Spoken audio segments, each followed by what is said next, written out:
Olá, irmãos queridos, bem-vindos ao nosso podcast Partilha Entre Irmãos. Mais uma vez estamos aqui com muita alegria para poder compartilhar um pouquinho sobre a palavra de Deus, algumas coisas boas que Deus faz na vida da gente. Laura Beatriz, minha irmã, tudo beleza? Ainda fanha?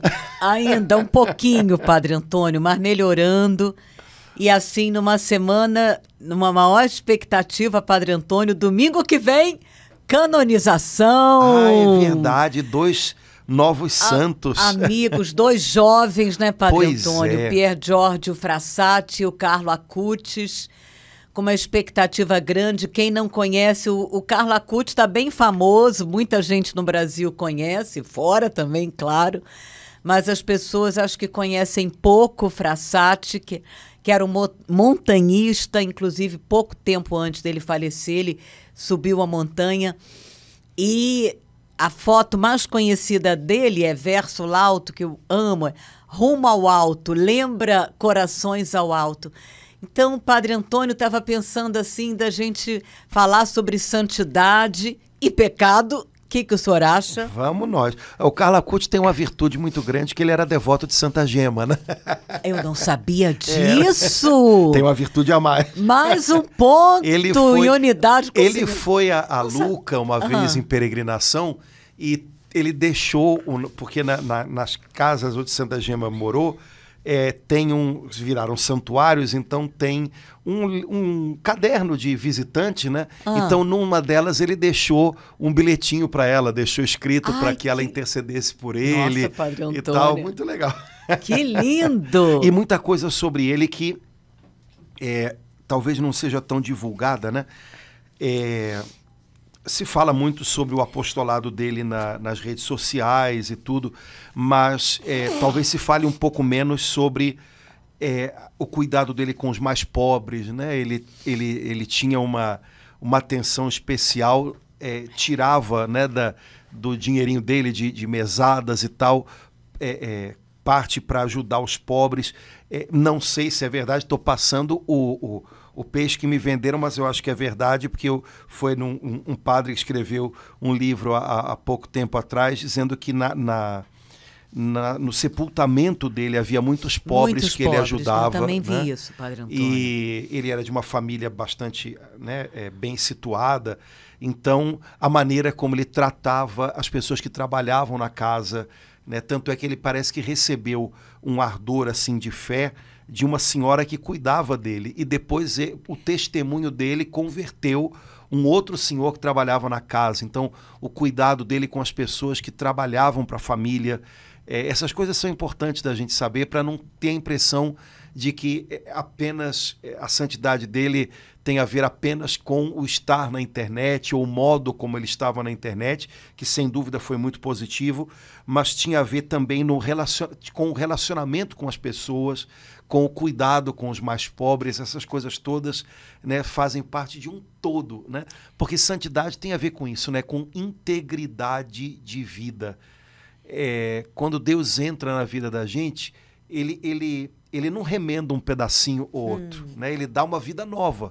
E santidade é um pouquinho isso, né? Se viver a vida nova.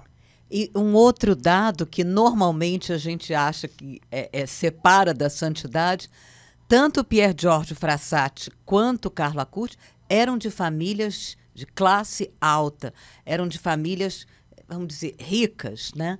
E vão ser canonizados, né, Padre Antônio?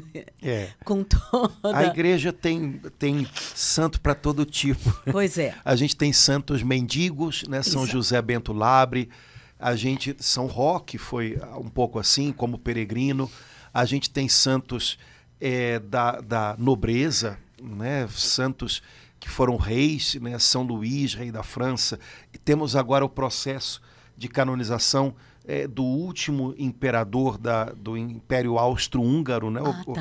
O Beato Carlos, e da esposa dele, né? A Imperatriz Zita, então, que eram da nobreza. Então a igreja tem exemplos de santidade em todas as classes sociais, em todo tipo de profissão. Crianças, né? Crianças, pessoas casadas, solteiras, pessoas que gozaram de muita saúde e viveram muito, pessoas que ficaram enfermas, como o próprio Carlo Acutis, e viveram um pouquinho, como que mostrando para a gente, olha, não importa qual seja a sua situação, viva a sua situação com tudo que ela tem de positivo, de difícil, mas viva a sua situação com Deus, né? Eu gosto muito, quando eu era criança, né, havia uma música do Padre Zezinho, não é do seu tempo, que a gente canta Quando Jesus passar. Ah, é lindo. Né? Eu quero estar no meu lugar. Então, meu Deus. Santo Agostinho dizia isso, né? Eu tenho receio da graça que passa e que eu posso não aproveitar. Então, santidade é um pouquinho isso. A graça de Deus constantemente está nos convidando a uma vida nova, a uma vida segundo Jesus Cristo, segundo o Evangelho. A graça de Deus está constantemente nos dando oportunidades para dizer sim a Deus, também nas horas difíceis. E santidade significa aprender a corresponder a essa graça de cada dia. Dizer sim para Deus cada dia. Em coisas grandes, em coisas pequenas, a gente tem santos que de fato viveram coisas humanamente grandes. Sei lá, a gente tem santos que... Mártires, né? Santos que fundaram grandes institutos, mas a gente tem santos que viveram coisas aparentemente... Muito simples, né? Que o mundo nunca soube, né? Que só apareceram após a sua morte. A própria Santa Teresinha, que hoje é uma santa, talvez a das mais queridas do mundo, enquanto passava pela terra, passou incógnita, mesmo dentro do seu próprio convento, né? As irmãs... Quando ela morreu, as carmelitas elas têm o costume de, quando morre uma irmã, elas escrevem um memorial e mandam para outros carmelos, né? As irmãs perguntavam, o que a gente vai escrever sobre ela? Porque aparentemente não havia nada de diferente, mas o modo como ela viveu as coisas de cada dia, esse foi o segredo dela. Então, não importa qual seja o lugar onde o Senhor está nos chamando, mas onde quer que o Senhor esteja passando pela gente, a gente tem que ir atrás dele, né? Dizer sim para ele. Padre Antônio, a gente aprende, pequenininho no catecismo, que a gente foi criada à imagem e semelhança de Deus. Deus é santo. Santo, santo, santo. Então, creio, Padre Antônio, para mim isso ajuda muito esse pequeno raciocínio, acho que se chama silogismo, para eu entender, Deus me chama. Eu sei que tem versículos bíblicos, né? Aliás, quero me fundamentar neles, que me chamam à santidade, mas pensar que Deus me criou à sua imagem e semelhança, então tem um germe, né, aqui que eu posso deixar crescer ou não dentro de cada homem. Ao mesmo tempo, Padre Antônio, em comparação com o podcast que a gente fez na semana passada, que eu falei que eu sinto que as pessoas, né, que de uma forma geral, a humildade, a palavra santidade, ao mesmo tempo, eu sinto que ela, até as pessoas de igreja, né, ela não atrai. A gente se atrai por santo A, santo B, mas a palavra santidade, o chamado à santidade, é algo que, de uma forma geral, eu penso, isso é algo para... E, no entanto, né, Deus nos chama, né, a todos nós, né? E assim como esses dois que a gente lembrou, Santa Teresinha, acho que vale a pena a gente compreender isso, que Deus me chama e chama a cada um de nós. Eu estava lembrando aqui daquele versículo de Hebreus 12, 14, procurai a paz com todos e, ao mesmo tempo, a santidade, sem a qual ninguém pode ver o Senhor. Então, um caminho já bem fácil da gente entender a santidade, procurai a paz com todos. Às vezes a gente, em vez de procurar briga com todo mundo, procurai a paz com todos e a santidade, sem a qual ninguém pode ver o Senhor. E isso me faz pensar, Padre Antônio, que o meu pecado, os meus pecados, estão lá na cruz. Naqueles pregos que perfuraram as mãos de Jesus, os pés, na coroa de espinhos, né? Especialmente eu associo aos maus pensamentos que eu tenho. Eu gosto muito de uma forma especial na sexta-feira, quando eu me preparo para me confessar, contemplar. Eu vejo, Deus tem me dado essa graça de ver os meus pecados lá na cruz. Há uma oração eucarística, que eu acho que é a terceira, mas a minha cabeça não dá para confiar, na qual a gente louva a Deus e diz assim, que dás vida e santidade a todas as coisas. Dás vida e santidade a todas as coisas. E não cessais de cobrir de bênçãos as vossas criaturas. Então, quando Deus chama à existência cada coisa, porque cada coisa de algum modo existe, porque cada coisa de algum modo respondendo a um chamado de Deus, a gente pode dizer que há uma santidade primeira em tudo aquilo que existe. Amém. E a gente deveria encarar tudo que existe um pouquinho com esse olhar, ou seja, sem exagerar na dose, né? Mas há uma sacralidade em tudo, há uma santidade em tudo, porque nada do que existe senão como uma resposta ao chamado de Deus que traz à existência todas as coisas. E na medida em que todas as coisas são criaturas de Deus, em toda criatura a gente vê um pouquinho da perfeição do Criador, como em toda obra, por exemplo, toda obra de arte, a gente vê um pouquinho da beleza que há dentro do artista. Uhum. Bom, se isso é verdade a respeito de todas as coisas, portanto, eu deveria ver com respeito e tratar com responsabilidade todas as coisas.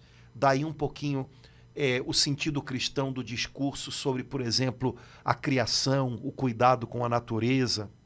O próprio São Bento, São Bento, meu amigo, São Bento diz que deve-se tratar todas as coisas que há no mosteiro, falando para monges, como os vasos do altar.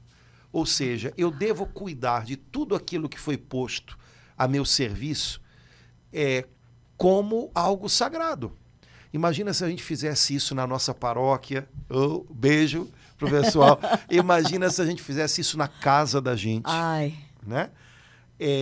Porque todas essas coisas são dons de Deus. Então, se isso é verdade a respeito de coisas, imagina a respeito do ser humano, que a Escritura diz que foi feito à imagem e semelhança de Deus. Não apenas nós carregamos alguns vestígios da bondade de Deus, como todas as coisas que existem, mas nós fomos criados, nós fomos moldados por Deus, tendo como modelo Ele próprio, né? O modo de ser dele. Bom, nossa vocação é corresponder àquilo que nós somos aos olhos de Deus. Isso é santidade. O que Deus sonhou para nós, o que Deus tinha no coração dele quando nos fez, a isso a gente deve responder com sim. E isso é o segredo da nossa santidade. Verdade que a gente perdeu, ou que essa semelhança foi borrada pelo nosso pecado. Mas o Pai do céu providenciou Jesus. Então, na cruz, Jesus desfigurado abraçou a feiura do nosso pecado para imprimir de novo na nossa alma a beleza de Deus, a beleza da santidade, a beleza da obediência a Deus. Então, a história da nossa santidade, a história daquilo que feriu essa santidade e a história da recomposição da nossa santidade é essa história da salvação que nós lemos na Escritura, que nos fala o modo como Deus nos fez, o modo como nós nos afastamos de Deus e, como diz Santo Agostinho nas Confissões, fomos parar no país da dessemelhança, ou seja, no país da diferença de Deus. Mas o modo como nós fomos trazidos agora a essa nova semelhança, mais bonita ainda, vamos dizer assim, porque agora há a semelhança do Verbo de Deus que se fez homem, Jesus. É a história da nossa salvação. Temos que trazer isso para o nosso dia a dia, ou temos que situar a nossa história pessoal nessa história maior e ir aprendendo dia a dia a viver segundo aquilo que nós somos em Jesus Cristo. Existiu um filósofo que não é um exemplo nem de longe de filosofia, né, de inspiração cristã, que é Nietzsche, mas que o Papa João Paulo II pegou uma frase dele e batizou a frase. Né? Esse filósofo dizia, torna-te aquilo que és. João Paulo II usou essa frase de uma maneira melhor, eu acho, né, para falar aos jovens e às famílias cristãs. Torna-te aquilo que és. E eu acho que o nosso apelo à santidade é um pouquinho esse. Laura, torne-se aquilo que você já é. Deus moldou você à imagem e semelhança dele. Essa semelhança foi machucada, foi desfigurada, foi borrada pelo pecado, mas Jesus abraçou essa feiura na cruz. E Jesus recompôs você. Jesus, como alguém que restaura uma obra de arte, Jesus, com as mãos dele, restaurou o seu semblante à semelhança de Deus, aquilo que Deus tinha sonhado para você. Viva isso. Viva a altura disso. Torne-se cada dia mais isso. E você vai ser santa. Eu acho que é um pouquinho o final das contas desse negócio. Assim, dessa forma, Padre Antônio, a gente passa a ter um outro olhar para o pecado que, para mim, Padre Antônio, me corrija se eu estiver errado, eu não vejo como contrário da santidade. Não por falta de temor a Deus, não. Mas eu vejo como um caminho a partir do momento que eu reconheço, que eu vejo, que eu identifico ele em mim, que eu posso dar nome para ele, eu vejo como o caminho para aquilo que Deus preparou para mim, que é a santidade. Porque ele falou, sede santos, porque eu, vosso Pai, sou santo. Então, é um chamado, acho que toda a Bíblia do Antigo ao Novo Testamento. Então, aí eu vejo São Paulo, meu Deus, que, né, aquela conversão dele incrível, e tantos outros no Novo Testamento e na história da Igreja, que foi a partir de um momento de consciência do pecado, a grande oportunidade, uma palavra boa, o grande kairos, a grande chance para esse coração, essa pessoa se voltar para Deus. Aí sim, de todo o coração, com toda a alma, com toda a inteligência. Né? E num estado constante de arrependimento. Né? Arrependimento não tem a ver só com um pecado específico que ficou lá atrás, mas tem a ver com essa... Alguns autores chamavam antigamente isso de compunção do coração. Quer dizer, esse estado de reconhecimento de que se eu não sou sustentado pela graça de Deus, o que eu vejo em mim, o que eu encontro em mim não é bom. Né? Portanto, eu dependo do Senhor e eu dependo da misericórdia dEle. E eu reconheço que em mim, sem Ele, né, o que há é pecado. Né? Portanto, de fato, na vida na vida cristã, essa tensão rumo à santidade passa diversas vezes por esse reconhecimento do pecado que há em nós. Não é simplesmente do fato de que ele está aí, porque isso é indubitável, mas é do reconhecimento dele. Né? Tanto é que é interessante, né, porque diversos santos que não foram, mesmo santos que não foram especialmente pecadores, vamos dizer assim, em algum momento da vida, como Santo Agostinho, por exemplo. Santo Agostinho teve um comportamento moral em algum momento da vida bastante questionável. Né? Mesmo alguns santos que não viveram isso, tinham essa consciência de pecado muito viva.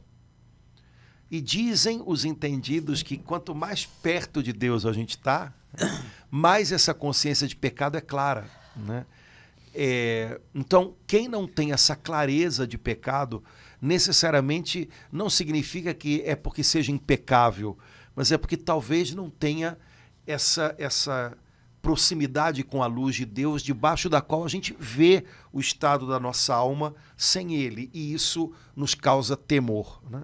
Mas diversos santos tiveram essa consciência, Senhor, tem misericórdia de mim, porque o que eu vejo em mim só é pecado. E se o Senhor não me sustenta, não há esse amor de santidade em mim, né? Vários santos tiveram isso muito claro, e não foram santos que fizeram coisas terríveis, como a gente às vezes imagina. A própria Santa Gema, Santa Teresinha, que foram santas que se pergunta até se elas cometeram algum pecado grave na vida, né? Tinham isso muito evidente, tinham isso muito claro, né? Então, poxa vida, a gente não está falando aqui de cometer grandes ou pequenos pecados, ou de muito menos deleitar-se no pecado, mas esse reconhecimento do pecado, ele é ingrediente necessário para que a gente viva essa tensão para a santidade. Porque, de alguma maneira, obriga a gente a lembrar da nossa dependência de Deus. E quanto mais rendido a Deus, e quanto mais dependente de Deus, e quanto mais focado em Deus eu estou, mais isso redunda em transformação para mim, em conversão para mim, né? Então, isso que você falou, no fundo, é bem verdadeiro, né? Reconhecimento de pecado, arrependimento, ser capaz de fazer dos momentos em que a gente reconhece pecados concretos, pontuais, uma oportunidade para se voltar mais intensamente para Deus, né? Isso tudo é muito verdadeiro, né? A Escritura diz isso, né? E os santos dizem isso, né? Volta com o dobro de zelo agora para aquele de quem você se afastou por conta do zelo mau que te levou a pecar, né? Agora volta com 2 vezes mais zelo bom para ele. Tem um salmo, tem até uma música muito antiga, não é do tempo do Senhor. Ponha 10 vezes mais tuas forças para se achegar àquele que te ama. Eu cantava muito na Canção Nova. Se eu não me engano, é um salmo. Ponha 10 vezes mais forças. Eu lembro sempre dessa... Vou até pesquisar depois esse versículo.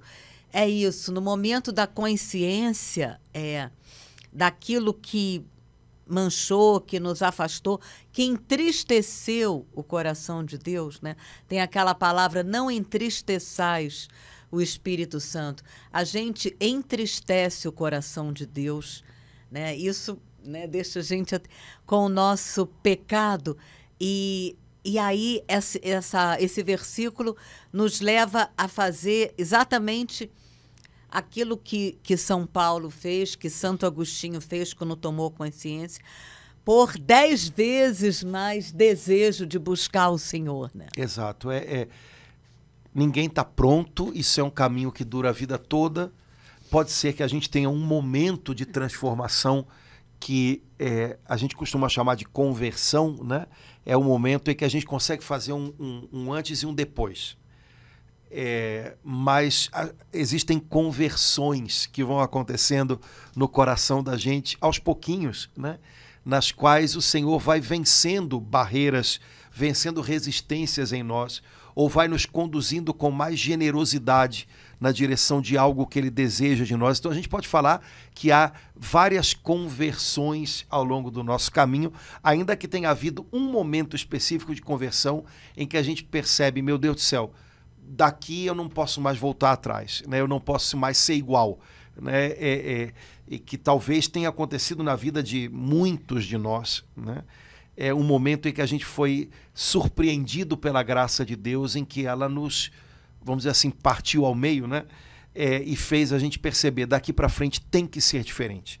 Mas dali para frente, em muitos outros momentos, o Senhor vai conseguindo vencer obstáculos na nossa alma, e o caminho da santidade prossegue, o caminho da conformidade a Cristo prossegue. No fundo, é isso. Santidade é a gente ir se tornando conforme a Jesus. E isso vai sendo um trabalho do Espírito Santo na gente. Padre Antônio, o senhor no início falou sobre compulsão do coração, que eu queria pedir para o senhor falar um pouco mais, porque não é um estado, é uma graça que Deus nos dá, muito rica, e que nos ajuda de uma forma muito clara a gente a dar passos mais firmes, concretos, na busca de Deus, né? Eu acho que é o contrário do deixar fazer, da tibieza, né? A nossa alma, ela tem uns estados que podem nos prejudicar muito, e outros que podem nos fortalecer muito no nosso caminho com Deus. Deixa a vida me levar. São estados porque não é uma coisa pontual, momentânea, é uma coisa que pode perdurar dentro da gente, né? Então, o que você chamou de tibieza é esse conviver com algo que tem que ser urgentemente mudado. É como se a gente quisesse fazer o que não dá para fazer, e a Bíblia diz que não dá, que é fazer um casamento entre luz e trevas, entre, né, escuridão e claridade, entre o Espírito Santo e pecado. Esse tipo de convivência não é possível, porque ou uma coisa prevalece e a outra morre, ou vice-versa.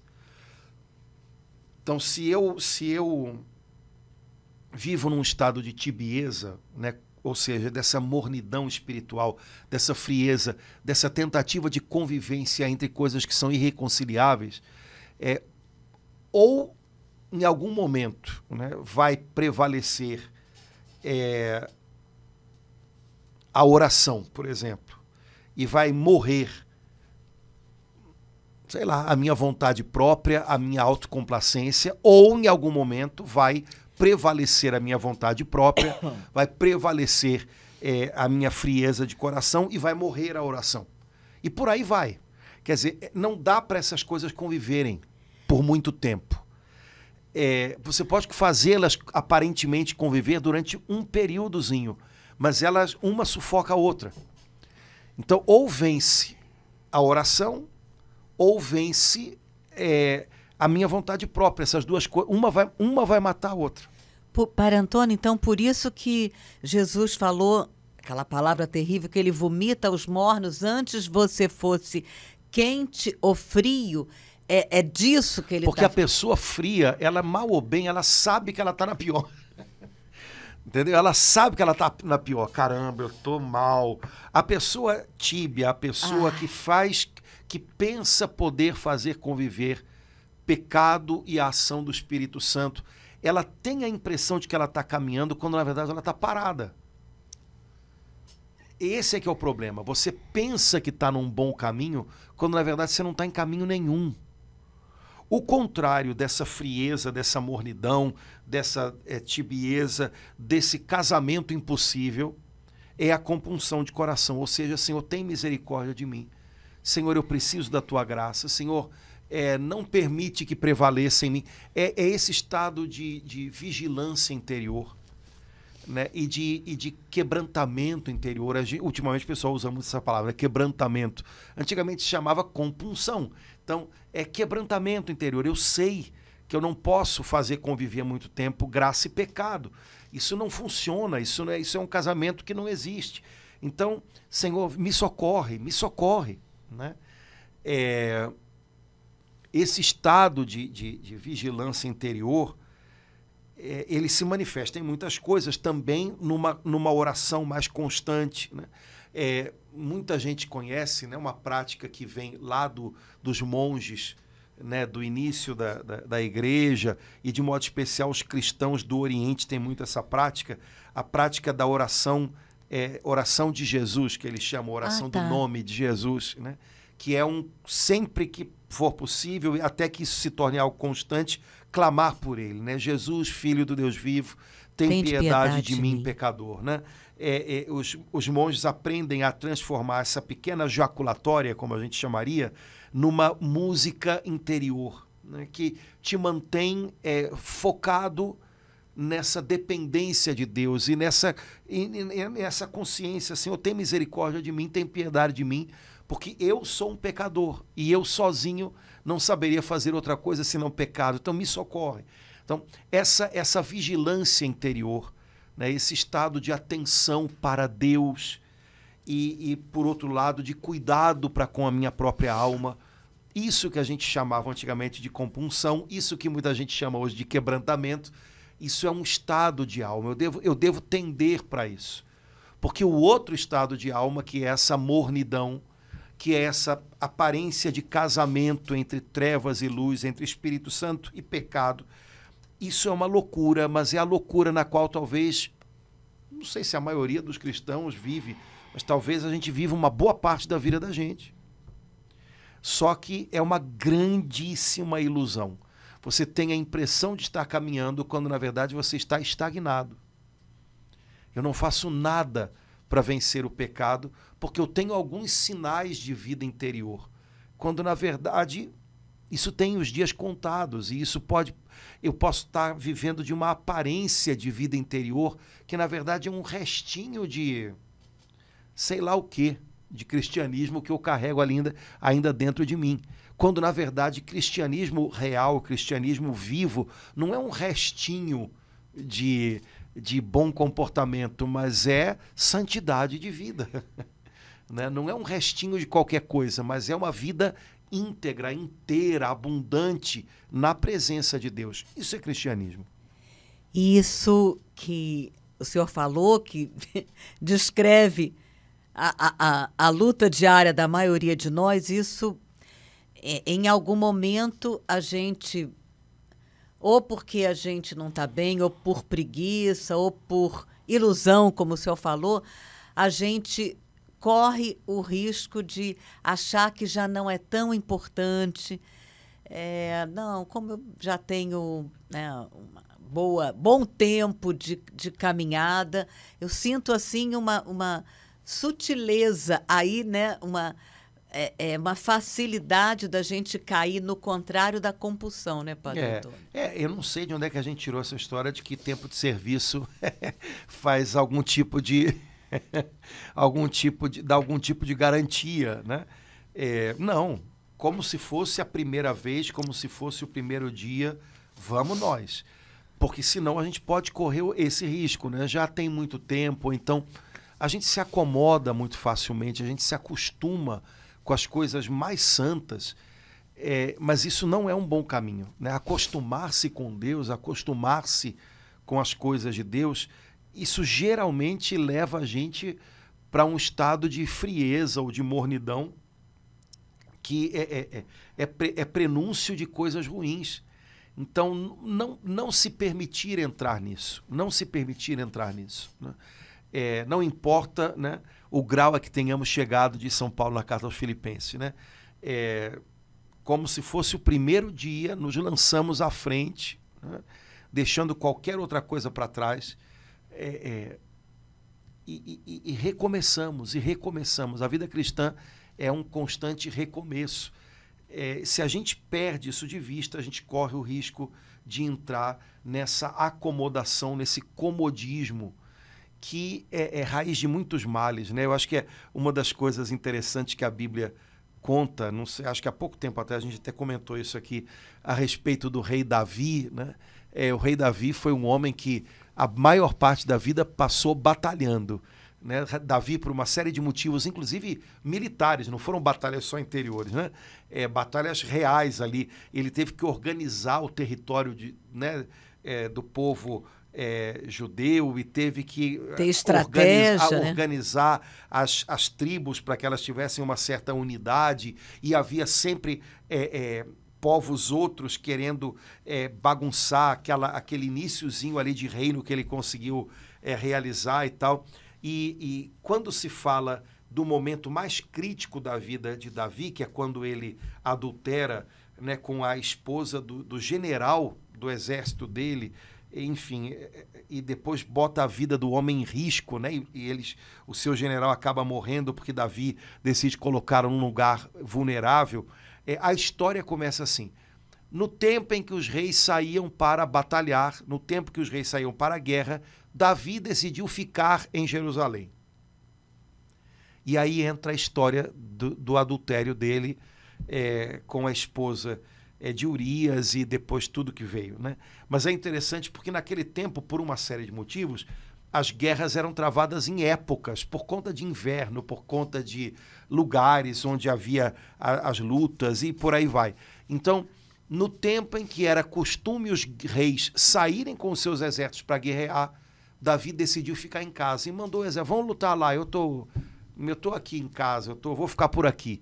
E eu acho essa passagem assim, caramba, em algum momento ele decidiu, não preciso mais lutar. E se acomodou. E ali foi o início de um grande desastre para a vida dele. Enfim, Davi tinha o sonho de construir um santuário, um templo em Jerusalém para acolher a Arca da Aliança e não pôde por causa da história, do modo como ela se desdobrou. O Senhor disse, você não. Mas porque no momento em que todos os reis se preparavam para ir à frente dos seus exércitos para batalhar, Davi decidiu não lutar mais. Já lutei muito, né? Agora tenho o direito de ficar por aqui, ficar na minha. Cuidado com isso, né? A nossa vida é luta até o último instante, né? A gente tem que estar disposto a aprender, disposto a lutar conosco próprios. A gente tem que estar disposto a ser mais generoso, todo o tempo, até o fim. Então, em nenhum momento a gente pode considerar que chegou a hora da acomodação, porque a hora da acomodação não chega. Não chega, né? Então, São Paulo compara muitas vezes a vida cristã a um combate, né? Então, combatei o bom combate todo o tempo, até o fim, sem dar trégua a si próprio. Esse combater o bom combate, ele fala isso no finalzinho da vida, e ele fez isso até o finalzinho, o último instante. Combate, guardei a fé até o último instante.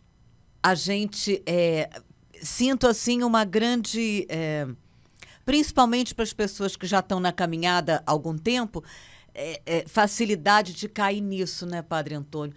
É um pecado que à primeira vista a gente não dá muita bola, como por exemplo em relação ao sexo, ou roubar ou a corrupção, que é da acomodação, da indiferença, né? Que na verdade pode acabar se tornando uma raiz para muitas outras coisas, né? Então algumas coisas, aliás, normalmente a gente tem que cortar pela raiz, porque senão depois não consegue cortar, né?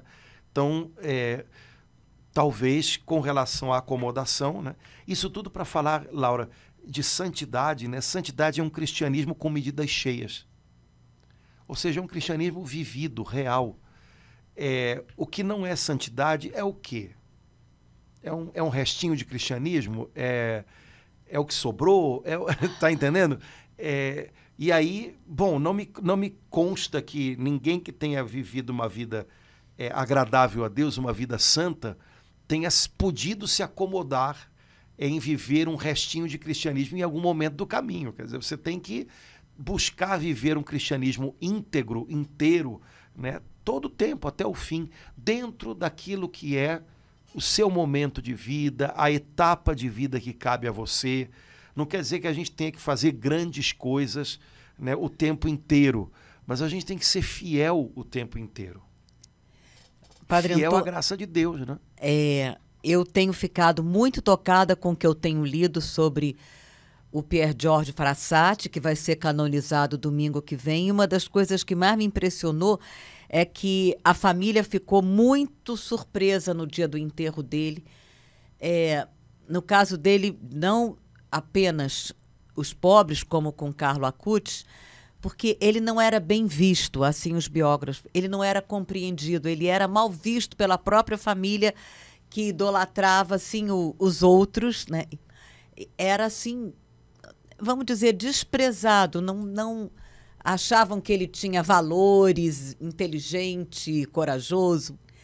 E ele sempre vivenciou isso tudo, segundo todos os biógrafos, que parece que um dos pontos importantes que o elevaram a ser beato, além dos milagres, é o fato dele ter sofrido essa incompreensão da família, que no enterro dele viu como se fosse de um artista famoso, com muitas pessoas, muita gente, uma grande multidão no enterro dele, de pessoas a quem ele fez bem e que o admiravam, e que a própria família se surpreendeu de saber o quão admirado ele era. Sim. A grande questão é, eu quero corresponder a quê, né? As pessoas têm expectativas, o mundo tem expectativas a respeito da gente. A gente pode criar expectativas a nosso respeito, mas a minha vida está sendo uma resposta a quê ou a quem? Se a minha vida é uma resposta a Deus, entre aspas, as expectativas que Deus tem de mim, ela vai ter um enredo. Se a minha vida é uma resposta às expectativas que o mundo tem de mim, ela vai ter um enredo totalmente diferente. Também pessoas que hoje a gente olha e diz, nossa, mas essa pessoa está cada vez mais do jeito que o mundo quer, né? E tal. Também essas pessoas, se foram batizadas, se são cristãs, pelo menos de origem, né? Também elas têm um chamado à santidade gritando lá no coração delas. Mas decidiram corresponder às expectativas do mundo, aquilo pareceu trazer mais reconhecimento, tal. Bom, as expectativas de Deus para a gente, quando a gente decide corresponder a Ele, às vezes podem causar incompreensão, né? De alguma maneira, todo santo tem um pouquinho dá a impressão de estar na contramão, né? Há um autor católico muito apreciado, eu gosto muito dele, Chesterton. Está na moda agora? Está na moda, ele tem muita coisa legal escrita. E ele escreveu uma biografiazinha, né?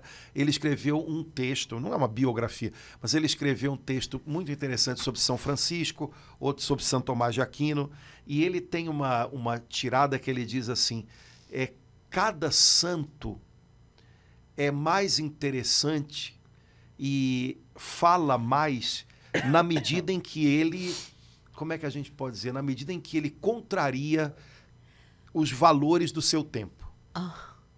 Se você parar para pensar, se você der uma olhadinha na história do cristianismo, isso é verdade. Cada santo, de alguma maneira, pelo menos aqueles que talvez falem mais em algum momento ao mundo, eles são o antídoto de Deus para a loucura do mundo, para aquilo que no mundo é moda, né? Então, é possível que a gente veja isso com muita clareza em alguns santos, talvez um pouquinho menos em outros, mas santidade é sempre um pouco isso. Buscando corresponder às expectativas de Deus, eu entro na contramão do mundo. De alguma maneira, eu questiono o mundo. E um pouco do poder que a santidade tem de, como é que a gente pode dizer, de fazer bem à humanidade, é questionando-a. Há muitos anos atrás, mas isso tem tempo, há muitos anos mesmo, né? Lá na metade do século XX, teve um livro que fez muito sucesso, inclusive entre pessoas que não eram cristãs, católicas, porque o livro é muito legal, ele é bem escrito, Os Santos que Abalaram o Mundo. Ah, tá. Se eu não me engano, são 4 ou 5 que o autor coloca ali, que foram santos que mexeram, que deram origem a algum tipo de movimento, por exemplo, Santo Antão, São Francisco, que deram origem a alguma coisa que questionou muito o mundo do seu tempo. Mas todo santo, no fundo, é assim. O que gera uma certa sensação de, caramba, o que está acontecendo? Eu estou na contramão mesmo, né? Mas que isso é muito fecundo. Eles questionam o tempo. Mesmo, por exemplo, Carlo Acutis, né? A impressão que eu tenho, tá? Ok, muito legal, ele é o santo das redes sociais, tá? Mas qual é a força que ele tem de questionamento? Posso ser sincero para você? A impressão que eu tenho é que, como alguns santos jovens que têm despontado, o grande que faz todo mundo olhar e pensar, caramba, é a pureza. É verdade, Padre Antônio. É a pureza. Não é porque ele foi um fazedor de... Porque, na verdade, tem muita influência que bateu de longe, inclusive influências católicas, qualquer coisa que o Carlo Acutis tenha conseguido fazer na internet. Até porque, no tempo que ele fez, ainda estava incipiente isso e tal. O que esses jovens santos causam de estranheza ou de questionamento é a pureza deles. Né? Há algum tempo atrás, alguém me perguntou, eu não sei quem foi, mas foi num contexto aí de querer escrever alguma coisa a respeito do Guidinho, né, do Guido. Né? Porque o Guido, aí botam ele com uma prancha de surf, botam ele dentro. Quem conheceu o Guido de perto sabe que o Guido não queria dar uma de surfista para ninguém no dia a dia. E se tem alguma coisa que era bem evidente nele, era a luta dele, era o valor que ele dava à pureza. É verdade. Concorda comigo? Sim, fui amiga dele de ir ao cinema com Pois ele. É isso concorda mesmo, comigo. Padre Antônio. Então, minha filha, a santidade, de alguma maneira, diz ao mundo, é uma forma de subversão. Né? É como se a santidade dissesse ao mundo, escuta, você acha que tudo isso aí vale tanto assim? Não, não. Tem algo que vale muito mais, que vale a vida. E aí os santos gastam a vida, lutam, fazem da sua vida um bom combate por essas coisas que o mundo não conhece, não compreende, desvaloriza, mas que, ao mesmo tempo, desbaratam o mundo, questionam a ele. Então, bendito seja Deus, como a gente reza naquela oração no final da bênção do Santíssimo, bendito seja Deus nos seus santos e santas, né?